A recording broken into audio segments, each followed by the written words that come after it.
નમસ્કાર વિદ્યાર્થી મિત્રો, જ્ઞાન સેવા ચેનલમાં હું જે લીંબડિયા આપ સર્વ વિદ્યાર્થી મિત્રોનું હાર્દિક સ્વાગત કરું છું।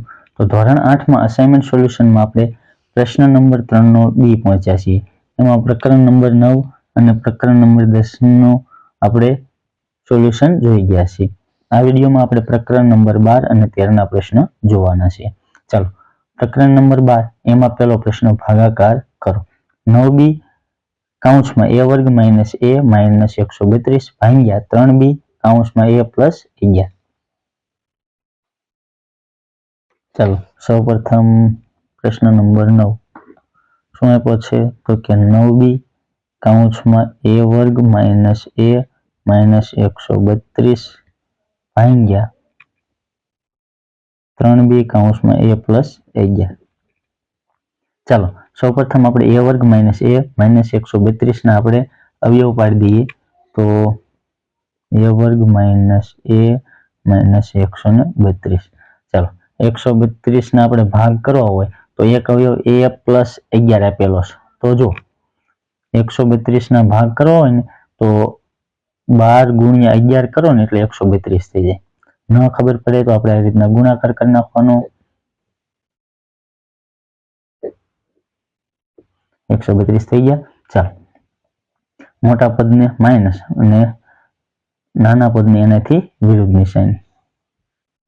a વર્ગ minus 12a minus 11a plus 11a minus 132। ચાલો, સામાન્ય કાઢીએ આ બંનેમાંથી પદમાંથી આ બંને પદમાંથી। a સામાન્ય નીકળશે અહીંયાથી તો શું વધશે? અહીંયા a માઇનસ 12 પ્લસ અહીંયા શું નીકળશે? 11। અહીંયા 11 નીકળશે, 11 ગુણ્યા 12 કરશું એટલે 11 a ઓછા 12। ચાલો, આ બંને પદમાંથી શું સામાન્ય નીકળશે? a ઓછા 12 a ઓછા 12 એટલે a ઓછા 12 શું વધશે? તો અહીંયા a અને અહીંયા પ્લસ 11 a પ્લસ 11। ચાલો, રેડી? હવે શું કરશું? અહીંયા શું આપેલું છે તો આપણે લખી નાખશું આ પદ 9b કૌંસમાં a વર્ગ માઇનસ a માઇનસ 132 આપેલા તો એની જગ્યાએ આ બંને અવયવ લખી નાખીએ a માઇનસ 12 a પ્લસ 11 ભાગ્યા છે એટલે એને આપણે છેદમાં લખી નાખીએ કે 3b કૌંસમાં a પ્લસ 11। ચલો, a પ્લસ 11 a પ્લસ 11 ઉડી જશે, b ઉડી જશે, અહીંયા 3 તેરી 9 થશે તો શું વધશે? તો કે 3 કૌંસમાં a ઓછા 12 a ઓછા 12 કૌંસમાં। ચાલો, રેડી? આ આપણો જવાબ થઈ ગયો। ચાલો, પ્રશ્ન નંબર 10 ભાગાકાર કરો। y વર્ગ પ્લસ 9y પ્લસ 20 ભાગ્યા y પ્લસ 5। તો આપણે સૌપ્રથમ અહીંયા લખી નાખીએ 10મો પ્રશ્ન શું આપેલો છે?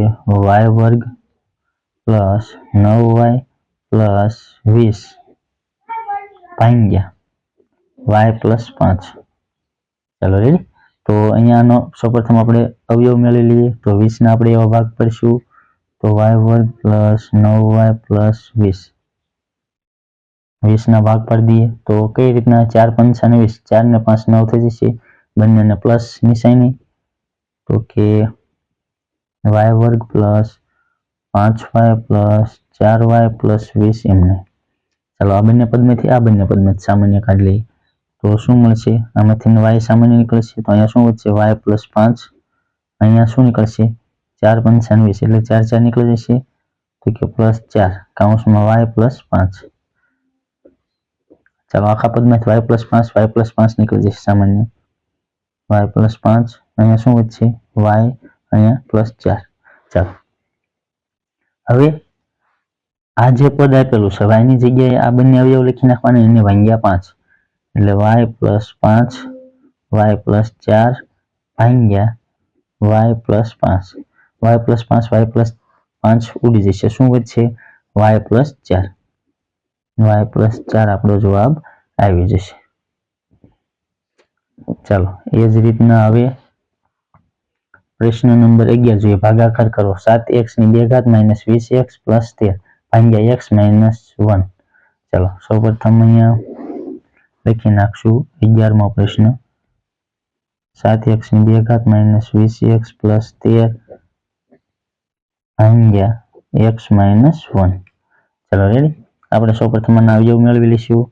7x ની 2 ઘાત માઇનસ 20x માઇનસ પ્લસ 13. ચાલો હવે આ પ્રથમ પદનો અને અંતિમ પદનો ગુણાકાર 13 સત્તા ને 91 થઈ જશે. ચલો 91 નો ભાગ પાડશું એટલે 13 7 91 થશે. બંનેને કેવી નિશાની આપીશું? માઇનસ. મધ્યમ પદને એટલે 20 થઈ જશે. ચલો 7x ની 2 ઘાત minus 7x minus 13x plus 13.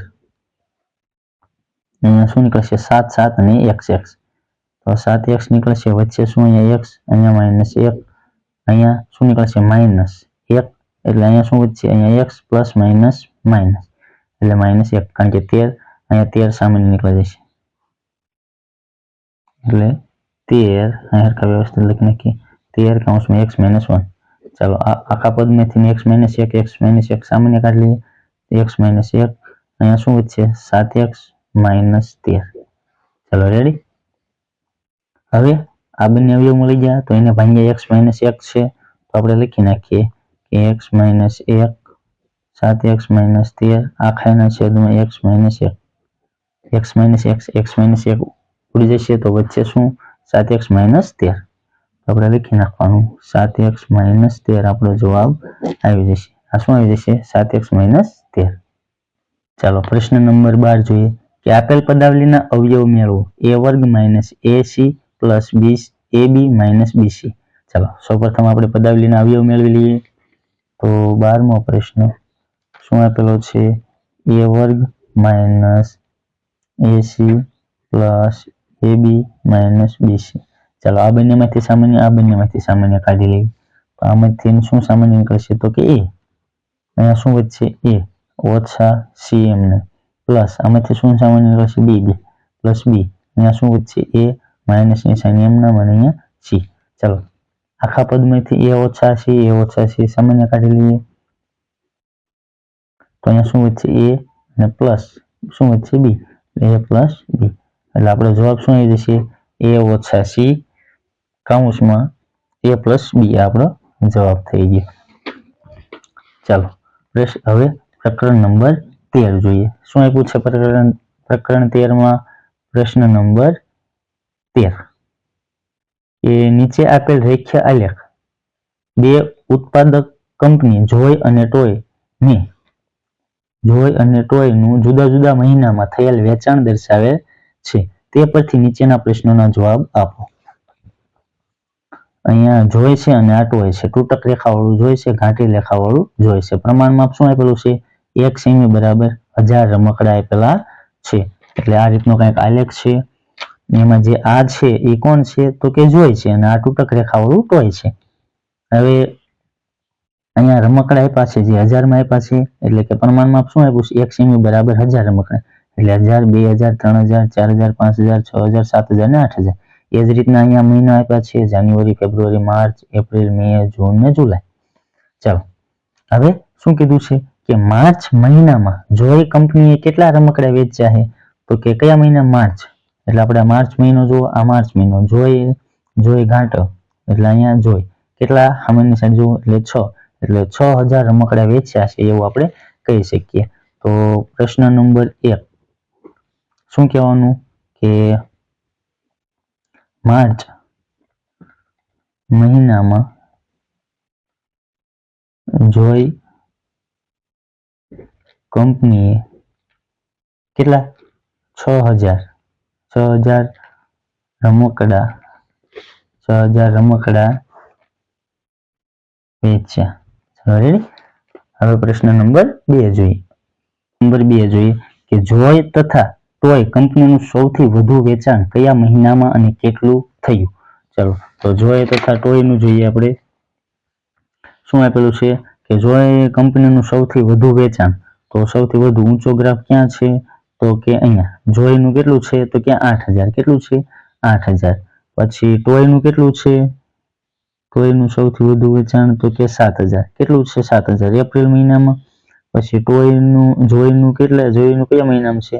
તો કે જુલાઈ મહિનામાં. ચાલો તો પ્રશ્ન નંબર 2 માં આપણે લખી નાખીએ કે શું લખશું કે જોય કંપનીનું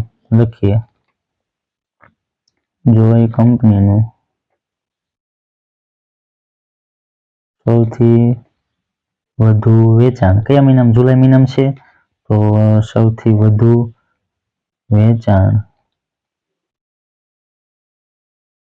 જુલાઈ મહિનામાં કે કેટલું છે? જુલાઈ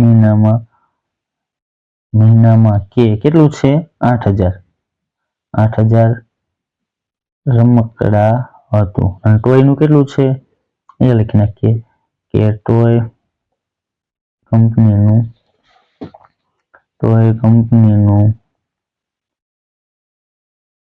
સૌથી વધુ વેચાણ કયા મહિનામાં છે? સૌથી વધુ વેચાણ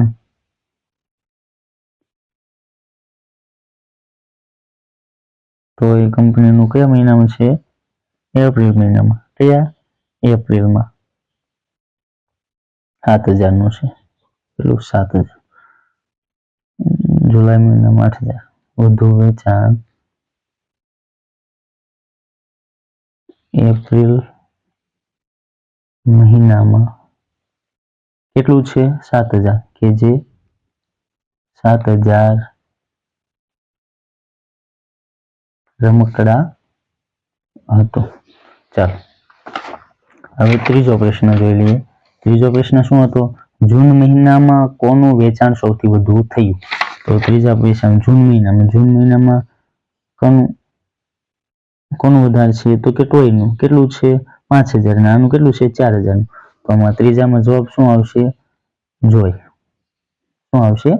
જોય. ચાલો ચોથો પ્રશ્ન શું આપ્યું છે? જોય અને ટોય કંપનીની માટે કયા બે ક્રમિક મહિનામાં વેચાણ વચ્ચેનો તફાવત મહત્તમ છે? એટલે વધુમાં વધુ છે, એટલે આગલા મહિના કરતા એના આગલા મહિને વધુ હોય એવું. ચાલો તો પેલા સૌપ્રથમ જોય માટે જોઈએ. જોય માટે જો અહીંયાથી અહીંયા સુધીનું એટલે મહત્તમ 3,000 થી 6,000 એટલે 3,000 નો ગેપ પડ્યો કહેવાય, એટલે એ મહત્તમ કહેવાય 3,000 નો. કારણ કે આ કેટલો છે? 2 થી 3,000 જ ગયો, તો એ 1,000 નો થયો, તો એ ઓછો થઈ કહેવાય. અહીંયાથી અહીંયા આ ઘટ્યું છે, પછી અહીંયા 4 થી 7 એટલે એ 3,000 નો થયો, આ 3,000 આ 3,000 એટલે બંને મહત્તમ. પછી આ ઘટ્યું છે, પછી આ 5 થી અહીંયા 8 એટલે આ પણ 3,000 નો ગેપ થયો, કારણ કે મોટામાંથી નાનું બાદ થવું પડે, એટલે 8,000 માંથી 5,000 જાય એટલે 3,000. તો આ ત્રણેય 3,000 ના થયા કહેવાય. એટલે કે ફેબ્રુઆરી થી માર્ચ, પછી એપ્રિલ થી મે, પછી જૂન થી જુલાઈ. ચલો રેડી. તો આપણે લખી નાખીએ જોય માટે ફેબ્રુઆરી અને માર્ચ. પછી બીજો કયો છે? તો કે એપ્રિલ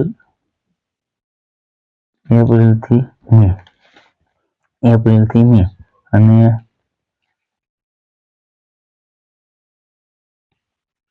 જૂન થી જુલાઈ.